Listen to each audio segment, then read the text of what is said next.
Baik, terima kasih Anda masih bersama kami Divisi Negarawan. Nah, kita masih membahas dengan tema menanti ekokrasi. Dan sebelum kita lanjutkan berdiskusi, kita akan lihat dulu jajak pendapat yang kami lakukan di media sosial dengan pertanyaan, Anda setuju rakyat kecil kerap jadi korban kerusakan lingkungan? Hasilnya 71% responden menilai rakyat kecil kerap jadi korban kerusakan lingkungan. Ini tentunya sangat miris begitu ya Pak Arief. Pak Arief, dalam pengukuhan Guru Besar 3 tahun yang lalu begitu Anda menyebut krisis lingkungan dan sumber daya alam adalah krisis tata kelola dan masyarakat berada pada posisi paling lemah. Nah, ini bagaimana? Mungkin Anda bisa menjelaskannya? Jadi memang dalam teori ekologi politik dijelaskan bahwa perubahan lingkungan ya terjadi dan kemudian dari perubahan lingkungan itu biaya dan manfaat itu menyebar tidak merata. Artinya biasanya biaya ditanggung oleh masyarakat, manfaat ditanggung oleh kelompok lain. Ya itu karena manfaat dan biaya itu kemudian tidak merata sehingga masyarakat hanya jadi korban, hanya biaya saja. Kalau ada penebangan hutan sebenarnya yang banjir yang ngerasa siapa? Masyarakat. Ya. Jadi masyarakat jadi korban, masyarakat nggak bisa kemana-mana. Tapi bagi orang yang punya, mereka dengan cepat meninggalkan lokasi itu, kemudian bisa atau tinggal di hotel dan lain sebagainya. Sehingga masyarakat itu memang selalu menjadi korban karena tadi ability, kemampuan untuk negosiasi, kemampuan untuk menyampaikan aspirasi itu memang sangat terbatas. Nah oleh karena itu dalam konsep governance itu memang kan idealnya antara civil society, grassroots, kemudian state, negara, dan pasar, itu kan memiliki interaksi yang seimbang, memiliki power relation yang seimbang. Nah, sehingga power relation yang seimbang itu bisa menghasilkan suatu formula yang merupakan representasi dari berbagai kepentingan itu. Tapi kan yang terjadi adalah dominasi market atau dominasi negara. Ya. Dan itulah di negara pun juga sama, negara pun ternyata terjadi kontestasi juga ya karena negara itu punya dua fungsi, satu sebagai agent of development, dia gas, ada lagi sebagai environmental protection, dia melindungi lingkungan. Nah, jadi fungsi ini selalu kontestasi dimanapun. Oleh karena itu memang tugas pemimpin negara ini harus selalu mencari titik tengah atau berpihak pada kemana, tergantung dari tujuannya itu. Nah, oleh karena itu kadang-kadang sehingga sering disebut sebagai kegagalan negara, kegagalan pemerintah, government failure itu karena apa? Karena undang-undang tidak jalan, penegakan hukum tidak jalan. Ada juga market juga punya mekanisme. Karena market ada eco-label ya sebagai satu instrumen untuk bisa instrumen pasar untuk mengendalikan lingkungan. Masyarakat juga punya instrumen namanya community based management.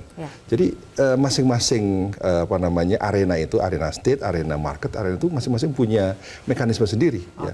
Nah sebenarnya seluruh arena itu kalau seandainya semua berjalan, ya masyarakat juga jalan aktif, norma-norma masyarakat jalan, market juga jalan, kemudian yang ketiga negara juga aktif dalam mengenforce law, penegakan hukum, semua saya kira akan bisa berjalan dengan baik. Itulah balance ya. Sehingga environmental sustainability bisa tercapai. Oke, baik. Jadi harus ada keselarasan antara 4 elemen tadi yang disebutkan gitu ya. Baik, betul. Pak Arief. Kita akan lihat lagi sudah ada jejak pendapat selanjutnya yang kami lakukan dan pertanyaannya adalah Anda puas dengan kinerja pemerintah menindak perusahaan yang mengganggu atau merusak lingkungan. Kita lihat 69 responden ini tidak puas dengan kinerja pemerintah menindak korporasi lingkungan begitu. Nah, ini Prof. Aji tadi kita sempat bahas juga ya terkait dengan korporasi tadi di segmen sebelumnya.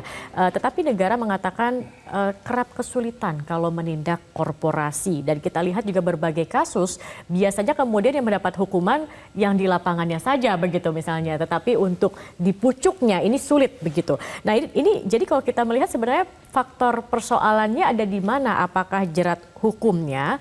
Atau tadi kembali perilaku koruptifkah aparat negara juga kemudian yang mempengaruhi itu sendiri? Oh ya, kalau saya kebetulan antropolog ya, jadi saya mungkin lihat dari perspektif yang saya mau tawarkan. Alternatif bukan persoalan hukum saja, itu di luar kapasitas saya. Tapi kalau dalam konteks antropologi kita bicara budaya, nah itu ada perbedaan cara pandang. Kalau kita ngomong budaya sebagai cara pandang, ada perbedaan cara pandang antara negara, korporasi, dan masyarakat. Ya. Jadi ketika ada satu isu disampaikan, misalnya tadi mengenai kerusakan lingkungan, negara melihat ini misalnya ya sebagai ekses dari perubahan pembangunan yang hasilnya adalah untuk kemakmuran. Perusahaan bilang bahwa kami sudah melakukan macam-macam, hanya teknologi punya keterbatasan. Masyarakat beda lagi. Nah, jadi dari ketidaksinkronan cara pandang atau kebudayaan yang ada di birokrasi, kemudian ada di perusahaan, kemudian ada di masyarakat, ini juga bisa menimbulkan perbedaan-perbedaan yang tadi disampaikan ya. Jadi apakah ini persoalannya hukum semata? Satu hal, penegakan hukum tadi Prof. Arief sampaikan ya. Tapi di sisi lain cara pandang ini kerap kita lupakan ya. Kerap kita lupakan dalam pembahasan-pembahasan. Padahal kalau kita menggunakan perspektif yang kultural ini, yang budaya ini, barangkali kita kemudian bisa menajamkan perhatian kita di sisi yang mana. Ya. Karena kalau kita bicara budaya kan kita bicara segala perilaku, pertama tentu cara pandang, yang kedua secara perilaku yang kita anggap wajar. Ya. Nah, kalau ini sudah diterima, dianggap wajar bahwa yang namanya kerusakan lingkungan adalah ekses dari pembangunan yang maksudnya baik, ya sudah, yang itu wajar-wajar saja dilakukan. Bahwa kemudian perusahaan dalam beroperasi ada keterbatasan, misalnya teknologi, dan kemudian akibatnya adalah environment depletion misalnya, itu dianggap wajar, ya terus aja jalan begitu. Nah, kecuali kemudian kita mengubah cara pandang kita, sekali lagi, ada perusahaan hukum, tapi ada perusahaan kultural, yang menganggap bahwa itu satu kewajaran atau tidak. Satu hal kalau salah, tapi kemudian diulang-ulang dan orang tidak merasa keberatan dengan itu, ya jadi benar. Nah, kan sulit untuk mengubah cara pandang. Nah, persis, karena itu selalu kalau dalam perspektif kami, perubahan kebudayaan, perubahan cara pandang memang bukan hal yang mudah. Nah, itu memerlukan komitmen yang sangat kuat, leadership, visi ke depan yang sangat kuat, dan terutama adalah konsistensi untuk menegakkannya. Ya, karena kalau kita bicara kebudayaan, perubahan kebudayaan tentu nggak cepat ya, tentu nggak cepat dan itu nggak sesuai dengan harapan kita. Itu harus ada akselerasi. Nah, bagaimana akselerasi itu dilakukan? Sekali lagi, leadership, visi, dan itu dilakukan secara konsisten. Baik. Jadi harus ada konsisten juga. Konsistensi di sini sangat penting juga begitu ya untuk kalau mengubah. Kita mau cepat, kalau kita cara pandang itu kita biarkan berubah secara natural, ya bisa, tapi lama. Dan arahnya kita tidak tahu kemana. Ini berarti untuk jangka panjang begitu ya, bisa lebih dari 10 tahun, mungkin 15 tahun untuk bisa mengubah pandangan bisa itu. generasi. Makanya harus ada konsistensi yang ditekankan. Barangkali di sini perlunya kita koridor hukum berjalan ya. Baik. Yang tidak konsisten dapat sanksi. Jelajahi cara baru mendapatkan informasi. Download Metro TV Extend sekarang.